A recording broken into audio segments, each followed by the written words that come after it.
And we're going to do a Q&A session here. Let you guys ask some questions about the game, and we'll try to answer them. We brought out our very own Special K, Martin Kirstein. Give it up for Martin. Mr. Colin Johanson and Mr. Eric Flannum. And do you actually need me? You guys were doing great. Also, Colin was joking when he said that non-female might have beard options. Just read it out there. Right. Yeah, so like we did with Daniel and Kekai, we want to talk a little bit to the two guys because they're fairly important and they do a little bit of game design, right? So I will ask them a couple of questions first, and we have a couple of people from Twitter, and then I will open up the floor. So if you want to ask Colin or Eric something, you might want to think about what you want to ask him. So also, give Eric a big applause because Eric is actually really sick, but he still made it up out here to answer all of your questions. So very much appreciated. First question is for Colin. So what is it like to be Colin Johanson? That's a sweet tweet. Thanks, Martin. I couldn't resist, Colin. I do a lot of sword swinging at home, practicing all the time. I can confirm that in the office he's always running around swinging a sword. That doesn't sound right at all. Anyway, no, okay, let's get off serious. So, people have always asked us, so why did you stop Guild Wars 1? And we always tell them, hey, we had so many crazy ideas, and we wanted to do things a little bit different, and also we want to question everything that defines a traditional MMO and do something new. So from you as a content designer and you as a game designer, tell us a little bit about what steps you guys do when you actually design a game. It's hey, we have this awesome idea, and then what actually goes into that process. Okay, so for example, the first thing we did in designing, say, the dynamic event system was we wrote it all down and then talked about it with other members of the team and made sure that we were talking about all the things thinking of all the contingencies. So things like, hey, if we have these events that everybody's going to participate in, there's a lot of times in an MMO when you're by yourself, so these things have to scale. We tried to anticipate all the problems that we would have, and then we involve our coders, and we ask them, hey, we have this crazy system. It's got to scale. It's got to scale dynamically. It's got to do all these things. Can we actually do that? How hard is that to do? And they usually, laugh at us or throw something at us or something like that. And so after that, we go into development and we iterate and we do prototypes. And so one of the things I wanted to also point out is I know I've seen a lot of people who reacting to the changes to energy potions and to the way skills are acquired, and they're sort of wondering if we're ever going to finish the game. So the big thing to take away with that is this is our process. This is what we normally do. Those systems went through lots of changes before you guys even saw them. And if we thought they were going to make the game a teeny bit better, we wouldn't invest the effort in doing it. We think these things are going to make the game immensely better. And in the end, I think that's what everybody wants, is for us to make the game as good a game as it can possibly be.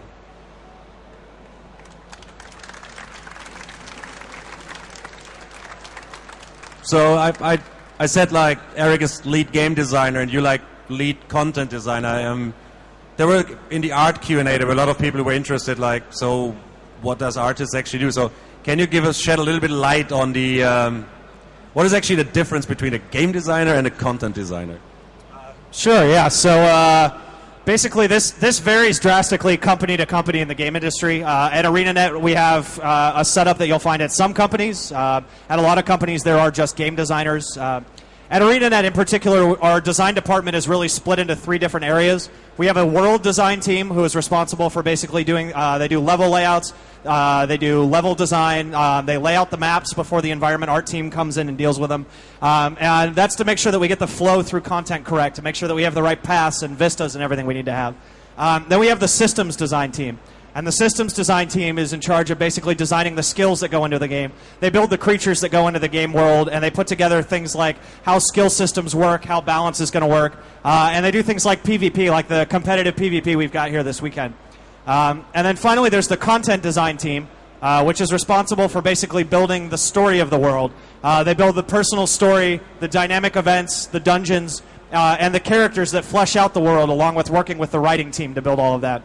So at ArenaNet, those are the three major design departments.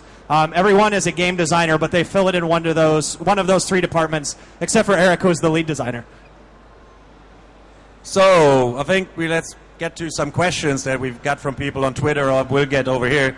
So Bonsai Tree asks on Twitter, is there a minimum number of players for boss fights, or will they scale down to be doable for just 1, 2, or 3 people? So that the minimum number of players for boss fights varies greatly based on which boss fight it is.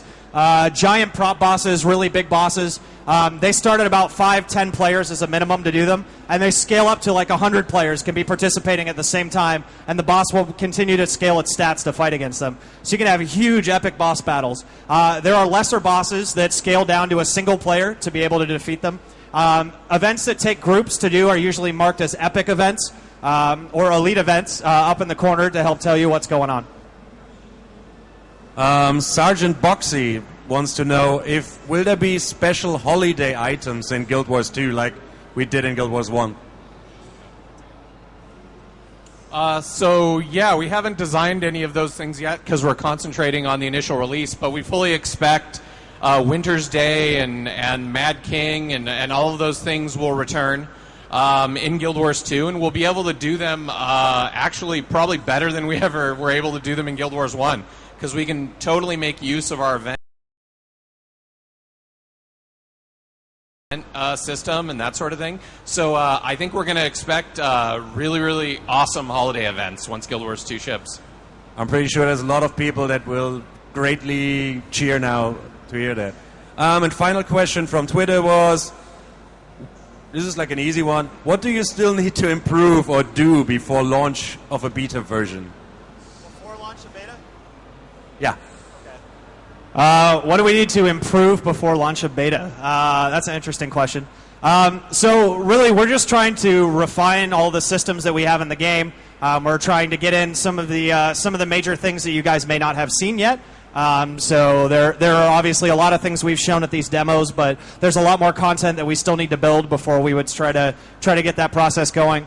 We're going to look at feedback of this weekend, and we're going to look at feedback from PAX in Seattle next weekend, and look at what comes out of that and what people are saying and what people think about the game, and that'll help us figure out where we stand and what stuff we still need to iterate on. But we're at the point right now where we have brought a ton of gameplay for Guild Wars 2. We're really proud of what we have, and we just need to keep on building it, getting the rest of the content in, and hopefully we'll get there sometime. When it's done. So, does anybody here in the audience have a question for one of the two guys? When can we finally expect some real PvP info? You can actually play PvP right here at the show at the ESL booth.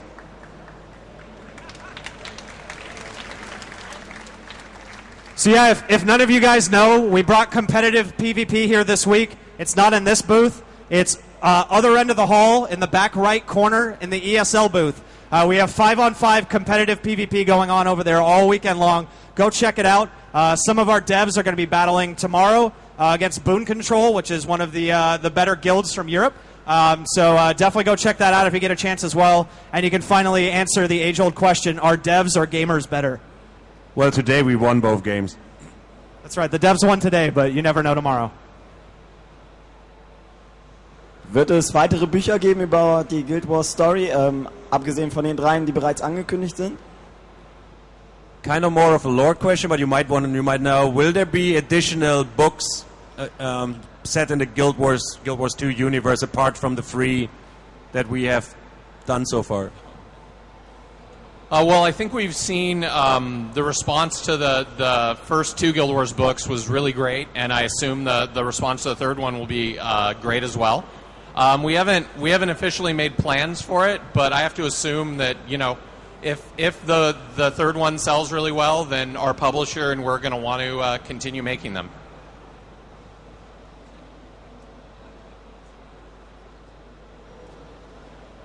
Yeah, I have a question. They're planning to make a lot of characters, maybe races. Is it not going to be an issue with balancing the skills and balancing, issues in the game if there are a lot of characters to be built in the game? So basically, it's about like with all the characters and races we have, if you expect to be running into balancing issues. So this is more a question for Isaiah, but I think I can answer it. So one of the things that we did when we were first designing the game is we really wanted to limit a lot of the things that we let go kind of uncontrolled in Guild Wars 1. So this is why you don't see secondary professions. It's why you're not going to see a lot of things that completely circumvent recharge timers and things like that. You know, it was really hard to balance Guild Wars 1 when a skill really couldn't cost too much energy, and it really couldn't have too long a recharge, because there was always a profession you could combo it with that could get around that.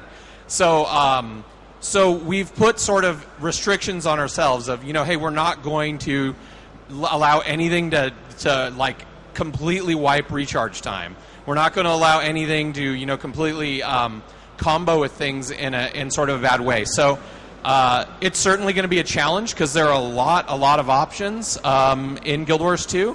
But we think we've designed the system in a very smart way, and we think that it's definitely doable.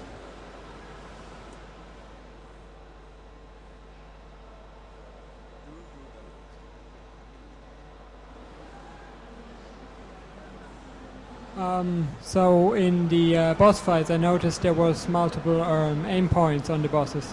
Can the player target each of these individually, and will targeting these have different effects?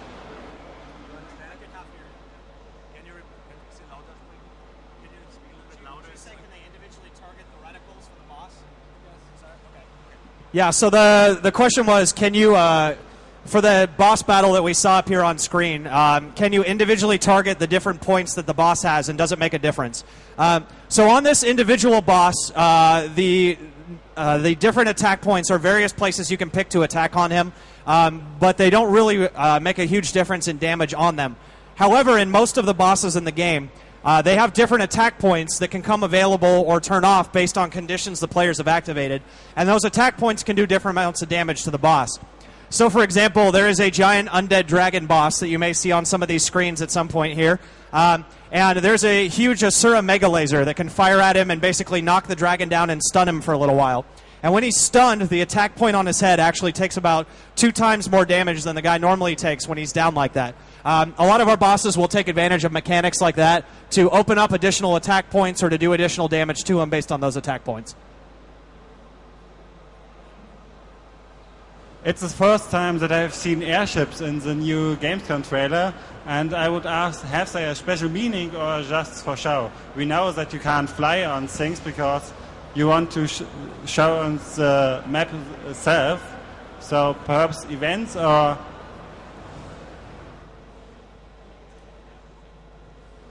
Okay, so the question was basically how much of a role are airships going to play? So we will not have individually piloted airships, and we don't have airships for travel. But I can say that airships do play a very important role in certain encounters, and so they will. You will actually see airships play a role, particularly in certain situations in the personal story. Okay, actually, he had the same questions. There were some people in the middle. I think you, then you. Will we see any consent that involves illusion magic?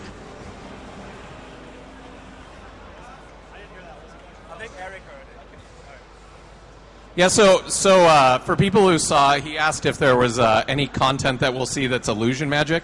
So for anybody who saw videos of the dungeon, I think you saw there were already those undead mesmers in the dungeon that people, with the undead monks also, the old Ascalonians. So there was a little illusion magic there.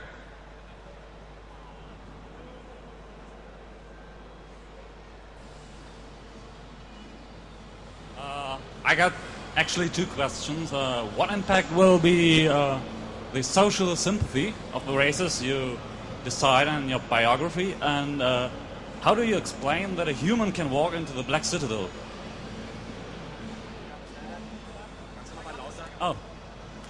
What impact will be the racial sympathy on the game, and how do you explain the human walking into the Black Citadel? All right, so I guess two questions there. First one, what is the racial sympathies like? Are you asking about like when you pick a lesser race that you're sympathetic towards, or the way that the races interact with each other?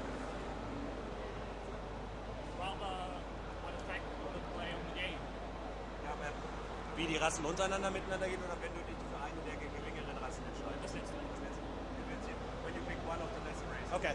Yeah, so one of the questions that you get asked, we talked about your biography earlier, and how when you create a character, you get to answer questions that drive the personal story through, of your character through the game. There are additional questions you get asked later as you play through the game that create new personal story options for you.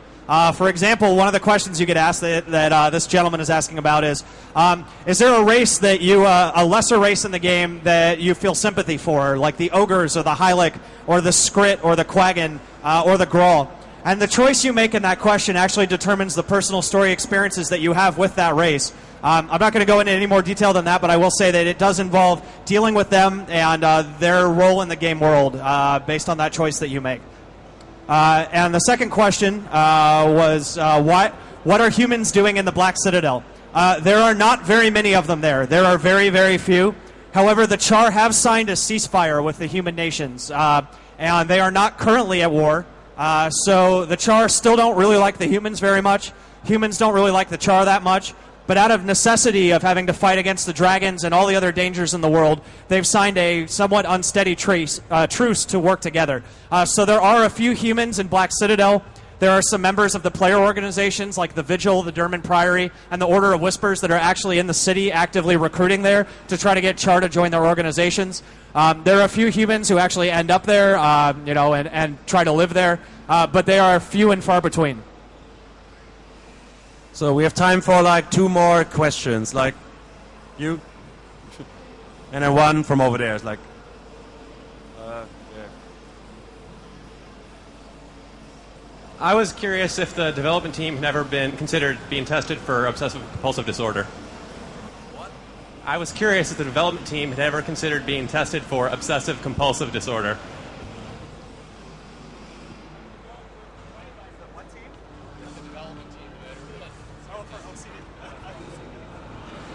We really love our games a lot. I could say that much. We play them way too much and work on them probably way too much. I think our significant others would say. But we just love what we do. We come out to these game shows, and when we're not out here hanging with you guys, we go to all the other booths and try to play all of their games. So we're pretty much obsessed with games, and we just happen to make games too. So I guess we probably are all obsessively, compulsively in love with Guild Wars and ArenaNet. Last question. Yeah, I would like to know when it comes to armor values and weapon damage values. I'd like to know about weapon damage values and armor maximum values. Is it going to be like in Guild Wars now it's easy to get maximum value when you arrive to a certain point? Or is it going to be slightly grindy to get to that value?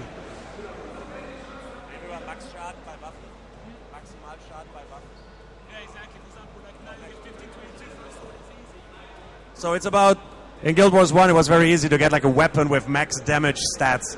Will it be similar in Guild Wars 1, 2, or will it be different? So it'll be pretty similar in Guild Wars 2 as it was in Guild Wars 1. One of the big differences in Guild Wars 1, I think you could often find a max damage weapon even before you got to level 20. I think I found one in the Crystal Desert in my first playthrough. So since we've got a lot more levels, it's going to take you a little bit longer, but our philosophy is still that when you get to a level, it should be pretty easy to find that max damage weapon. And the other thing we don't want to do is force people to play a particular type of content in order to get max stat gear. So, for example, it's not going to be the case that dungeons are the only way to get max stat gear, or that crafting is the only way. What we want to try to do is have multiple pathways so that you don't feel like you have to play a type of content that maybe you didn't like playing while you were leveling. And so what we really try to do is put kind of unique appearances on all of those things. Very similar to Guild Wars 1. Okay, then I say thank you to the two of you for taking time out of your very, very busy schedule over. Really appreciated by everybody. A big hand for Colin Johanson and Eric Flannum. Thank you. Thanks for coming out, everybody. We really appreciate it. Thank you. Für euch noch viel Spaß hier weiter auf der Messe.